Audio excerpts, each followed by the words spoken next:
जय वीर बालाजी दोस्तों, कैसे हैं आप? आशा करता हूं आप सब लोग बहुत अच्छे होंगे। दोस्तों, आज फिर मैं आप लोगों के लिए लेकर आया हूं एक नई कहानी जिसका नाम है प्रेमी प्रेतात्मा। इस कहानी के लेखक हैं श्री राज भारती जी। तो आइए सुनते हैं इनकी कहानी को। हाँ, अगर आपको कहानी पसंद आती है तो प्लीज़ इसे लाइक करिए, शेयर करिए और अगर आप चैनल पर नए हैं तो चैनल को सब्सक्राइब करना मत भूलिएगा। तो आइए सुनते हैं कहानी को। वो एक सम्राट था और उसने दूसरे सम्राट की बेटी से प्यार किया था। मगर दूसरे सम्राट ने उसके राज्य पर चढ़ाई कर उसे अपने अधीन कर लिया था। बेचारा प्रेमी उस स्थान पर आ गया जहां उसकी प्रेमिका के लिए महल बनवाया जा रहा था। वो वहां मजदूरी करने लगा। इसके आगे क्या हुआ था, आइए सुनते हैं पूरी कहानी। अगर आपको ये कहानी पसंद आती है तो प्लीज़ इसे लाइक करिए, ज़्यादा से ज़्यादा शेयर करिए और हाँ, अगर आप चैनल पर नए हैं तो सब्सक्राइब करना मत भूलिएगा। 28 दिसंबर की अंधेरी में ठंडी बर्फीली हवाएं ब्रुसेल्स शहर को कुल्फ़ी की तरह जमाए जा रही थी। कोहरा शाम को ही छाने लगा था और शाम होते ही शहर की गलियां सुनसान होनी शुरू हो गई थीं। रात होने के साथ ही शहर पर जैसे बर्फ की धवल स्वच्छ चादर बिछ गई थी।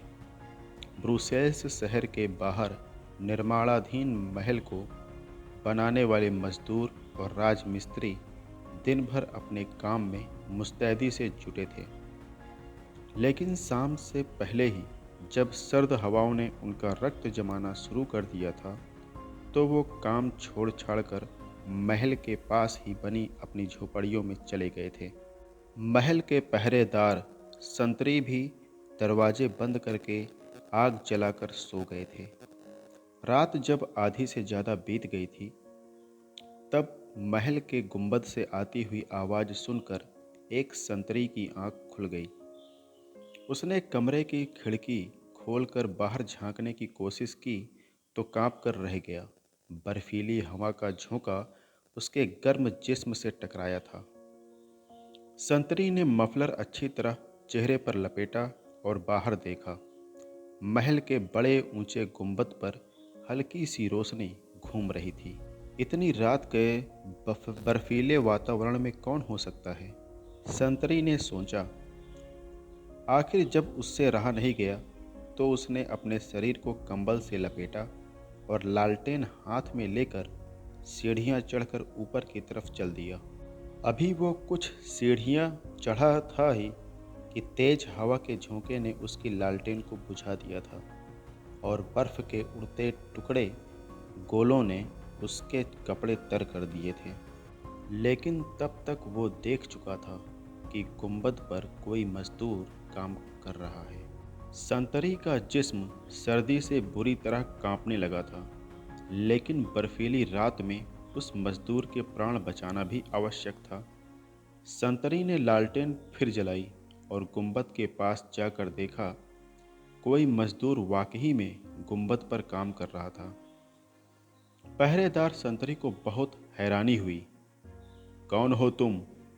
राजकुमारी ने शाम को ही काम बंद करा दिया था, फिर तुम यहाँ क्या कर रहे हो? संतरी ने वहीं से पुकार कर कहा। मजदूर ने गर्दन मोड़कर संतरी की तरफ देखा। धुंधली रोशनी में संतरी मजदूर की शक्ल देखते ही बुरी तरह चौंका। उसने आंखें मलकर फिर गुंबद पर देखा। वो वही था और वही था। संतरी कोई सपना नहीं देख रहा था। ग्रेगरी, तुम यहाँ? ये पहरेदार के मुंह से निकले आखिरी शब्द थे। वो बेहोश होकर गुंबद से नीचे गिर पड़ा था। ग्रेगरी की पिछले हफ्ते कब्र खोदकर उसे दफनाने वालों में यह मजदूर भी तो शामिल था। वो ग्रेगरी को इतनी जल्दी कैसे भूल सकता था? सुबह पहरेदार की लाश को मजदूरों ने सबसे पहले देखा और ब्रुसेल्स के राजा किंग पोम्किन को इत्तला दी थी। पहरेदार की लाश पर बर्फ की मोटी तह जम चुकी थी। ब्रुसेल्स का राजा पोमकिन शहर से बाहर अपनी बेटी ब्रूस के लिए विशाल महल बनवा रहा था। ब्रूस की शादी किंग पोमकिन ने वोलस नाम के प्रिंस से तय कर दी थी, लेकिन यह कोई ढकी छुपी लाश नहीं थी कि राजकुमारी ब्रूस पोलैंड के राजकुमार ग्रेगरी से प्यार करती थी। यह सबको पता था। किंग पोमकिन अपनी बेटी ब्रूस से तो बहुत प्यार करता था, लेकिन ग्रेगरी उसे फूटी आंख नहीं भाता था। पोमकिन ने कई बार ग्रेगरी को ब्रूस से मिलने के लिए मना किया था, लेकिन प्रेमी दीवाने ग्रेगरी ने एक कान से सुनकर दूसरे कान से निकाल दिया था। फिर पोमकिन ने सख्त रुख अपनाया और ग्रेगरी को गंभीर परिणामों की चेतावनी दे डाली। लेकिन ग्रेगरी ने राजा पोमकिन की चेतावनी को भी लापरवाही से उड़ा दिया था। ग्रेगरी और ब्रूस के प्यार के किस्से जैसे जैसे मशहूर हो रहे थे, वैसे वैसे पोमकिन के सीने पर सांप लौट रहे थे। आखिर कई दिनों के सोच विचार के बाद उसने एक खतरनाक फैसला ले लिया था। उसने ग्रेगरी को उसकी गुस्ताखी की सज़ा देने के लिए पोलैंड पर हमला कर दिया। यह हमला उसने चुपचाप गुप्त रूप से तैयारियां करके किया था। तब तक युवक राजकुमार ग्रेगरी पोलैंड की गद्दी पर बैठ चुका था। पोमकिन के भयानक हमले के सामने छोटा और कमज़ोर देश पोलैंड कुछ नहीं कर पाया। अचानक हुए इस जबरदस्त हमले से पोलैंड की जनता पिस कर रह गई। कई हजार सैनिक मारे गए और हजारों की संख्या में नागरिक घरों को छोड़कर भागने पर मजबूर हो गए। जनजीवन अस्त व्यस्त हो उठा। लोगों में पहले असंतोष पनपा, जो तुरंत ही विद्रोह बनकर फूट निकला। पोलैंड का युवा सम्राट ग्रेगरी कुछ भी नहीं कर पाया। न तो पोमकिन की सेना का मुकाबला, न ही अपने नागरिकों का विद्रोह ही दबा पाया। वो भेष बदलकर पोलैंड से फरार हो गया। राजा पोमकिन अपने दुश्मन पर इतनी आसान विजय पाकर बहुत खुश हुआ, लेकिन वो एक अनुमानी और समझदार राजा था। उसने सोचा, कहीं ऐसा ना हो कि वो इधर पोलैंड में फंसा रहे और पोलैंड का हारा हुआ फरार राजा ग्रेगरी उसकी बेटी ब्रूस को अपने साथ भगा ले जाए। पोमकिन एक चतुर और ताकतवर राजा था, जिसका गुप्तचर तंत्र भी अच्छा खासा था। उसे पता था कि ग्रेगरी पोलैंड से भागकर ब्रुसेल्स चला गया है और छुपकर ब्रुसेल्स में ही पोमकिन की नाक के नीचे रहने लगा है। वो जानता था कि पोमकिन किसी भी वक्त उसे और उसके परिवार वालों को पकड़कर फांसी पर लटका सकता था, लेकिन वो अपने इश्क के हाथों मजबूर था। ग्रेगरी एक मजदूर की हैसियत से ब्रुसेल्स में दिन काटने लगा था। वो अपने अपमान का बदला लेना चाहता था, लेकिन पोमकिन की विस्तृत ताकत के सामने बेबसी से खून के घूंट पीकर रह जाता था। ग्रेगरी खुद भी एक ताकतवर और सुंदर युवक था। उसने कई बार सोचा कि अकेले ही जाकर राजा पोमकिन को जान से मार दे, लेकिन पोमकिन की सुरक्षा व्यवस्था ऐसी सख्त थी कि यहाँ भी ग्रेगरी मन दबाकर रह गया था। एक दिन राजकुमारी ब्रूस महल की साइट पर मजदूरों को जल्दी जल्दी काम निपटाने के लिए डांट रही थी कि अपना नाम सुनकर चौंक उठी। कोई उसका नाम लेकर उसे अपनी तरफ बुला रहा था। ब्रूस उलझन में पड़ गई थी कि मजदूरों में से कौन सा ऐसा शख्स है जो उसका नाम लेकर बुला सकता है। उसने सोचा, इन मजदूरों को तो इतनी हिम्मत नहीं थी कि उसकी तरफ आंख उठाकर भी देख सकें। ब्रूस ने उस तरफ देखा जिधर से आवाज़ आ रही थी। वो वाकई में एक मजदूर था, लंबा चौड़ा, जो उसे इशारे से बुला रहा था। ब्रूस गुस्से में उसकी तरफ लपकी और उस मजदूर के सामने जाकर खड़ी हो गई। ब्रूस ने बिना कुछ देखे समझे मजदूर को डांटा, तुम्हारी हिम्मत कैसे हुई?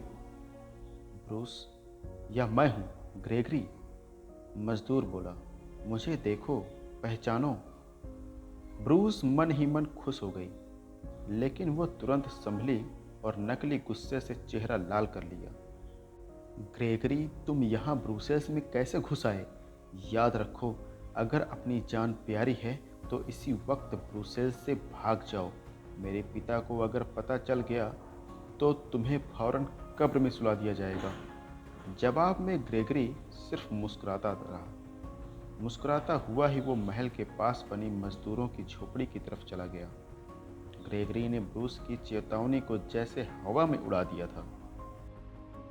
उस दिन अमावस की रात थी। चारों तरफ गहरा अंधेरा छाया हुआ था। कोहरा धीरे धीरे ब्रुसेल्स शहर पर छाता जा रहा था। महल के निर्माण में लगे मजदूर थक कर अपनी झोपड़ियों में जाकर सो गए थे।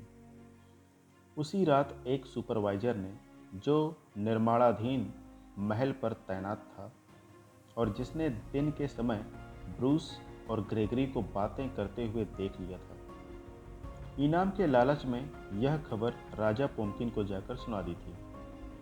पोम्किन ने जब ग्रेगरी के बारे में सुना तो उसका खून खौल उठा। पोलैंड के खिलाफ युद्ध में सैकड़ों लोग मारे गए थे, मगर फिर भी वही ढाक के 3 पात वाला ही रह गया था। पोम्किन ने फौरन ग्रेगरी की हत्या के लिए आदेश जारी करके प्रबंध कर दिया। आधी रात के बाद का वक्त था। ब्रुसेल्स शहर शीतलहर में सन्नाटे में खड़ा था। मजदूरों की झोपड़ियों में से एक झोपड़ी में ग्रेगरी आराम की नींद सो रहा था।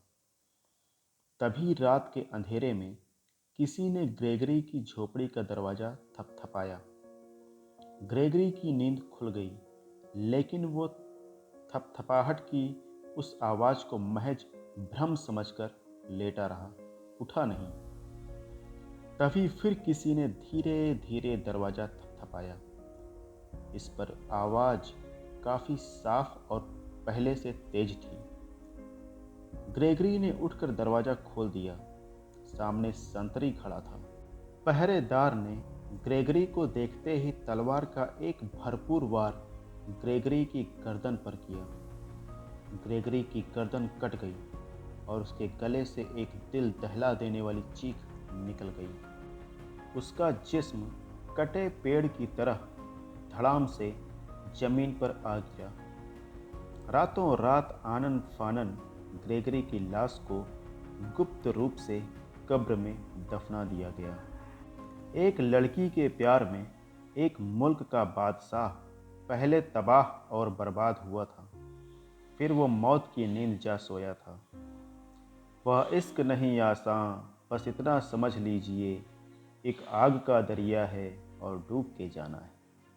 ग्रेगरी की हत्या राजा पोम्किन के हुक्म पर उस पहरेदार से करवाई गई थी, लेकिन हत्यारे पहरेदार को ग्रेगरी की हत्या करने का बहुत दुख था। उसने पोम्किन के सुपरवाइजर के कहने पर यह कुकृत्य कर तो दिया, लेकिन बाद में वो बहुत पछताने लगा था।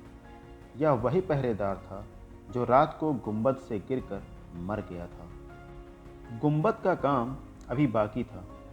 उस पहरेदार की मौत को सिर्फ एक हादसा समझकर भुला दिया गया था, लेकिन जो भी मजदूर गुंबद पर काम करने जाता वो ऊपर से गिर पड़ता और मर जाता था।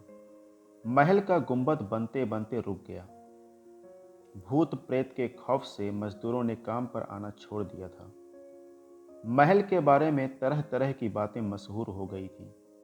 कोई कहता खुदाई कहर है, कोई कहता ग्रेगरी का भूत लोगों को मार रहा है और वो इस महल को पूरा नहीं होने देगा। महल के गुंबद पर ग्रेगरी की आत्मा भटकती है। यह खबर जंगल की आग की तरह पूरे ब्रुसेल्स में फैल गई। लोगों ने डर के मारे महल के पास से गुजरना तक छोड़ दिया था। जब आधी रात बीत जाती तो गुंबद में रोशनी दिखाई देने लगती और वहां से आवाजें आने लगती। गुंबद पर रोशनी इधर उधर घूमती रहती थी। सुबह तक गुंबद का काफी हिस्सा बनकर तैयार हो चुका था। बिना किसी मजदूर या मिस्त्री के ही पूरा गुंबद बनकर चमचमाने लगा था। राजा पोम्किन बहुत भयभीत हो गया था। उसने ब्रूस की शादी वोलस से कर दी थी। ब्रूस वोलस के साथ नहीं जाना चाहती थी, लेकिन वोलस उसे जबरदस्ती पकड़कर ले गया। अभी ब्रूस की शादी को कुछ ही दिन बीते थे कि आधी रात को किसी ने ब्रूस के कमरे का दरवाज़ा खटखटाया। ब्रूस ने उठकर दरवाज़ा खोला तो हैरान रह गई। सामने ग्रेगरी खड़ा मुस्कुरा रहा था। ग्रेगरी ने ब्रूस को पकड़ लिया। ब्रूस घबरा गई। मुझे डर लग रहा है। तुम भूत हो ग्रेगरी, तुम भूत हो। मेरे पिताजी ने तुम्हारी हत्या करवा दी थी। मुझे छोड़ दो ग्रेगरी। नहीं ब्रूस, मैं हत्यारों को बहुत सा सोना देकर भाग निकला था। मैं तुम्हें अपने साथ ले जाना चाहता था, लेकिन ऐसा संभव नहीं हो पाया था। मैं आज हर हालत में तुम्हें साथ लेकर जाऊंगा। यह कहकर ग्रेगरी ब्रूस को लेकर महल के बाहर आ गया, जहां एक घोड़ा गाड़ी पहले से तैयार खड़ी थी। दोनों घोड़ा गाड़ी पर सवार हुए तो गाड़ी द्रुत गति से भाग छूटी। उसके थोड़ी देर बाद ही ब्रूस के पति वोलस की आंख खुल गई। अपनी नवविवाहिता पत्नी को बिस्तर पर मौजूद न पाकर उसने आनन फानन पूछताछ की, तो उसे महल से घोड़ा गाड़ी के जाने का पता चला। वोलस ने अपने सैनिकों के साथ घोड़ा गाड़ी का पीछा करने की बहुत कोशिश की, लेकिन उनकी हवा भी नहीं पा सका। इधर ग्रेगरी ब्रूस को उसी अनोखे महल में ले गया जो भूतहा महल मशहूर हो चुका था। सुबह जब वोलस अपने सैनिकों के साथ वहां पहुंचा तो उन्होंने ब्रूस की लाश महल की दीवार के पास पड़ी हुई पाई।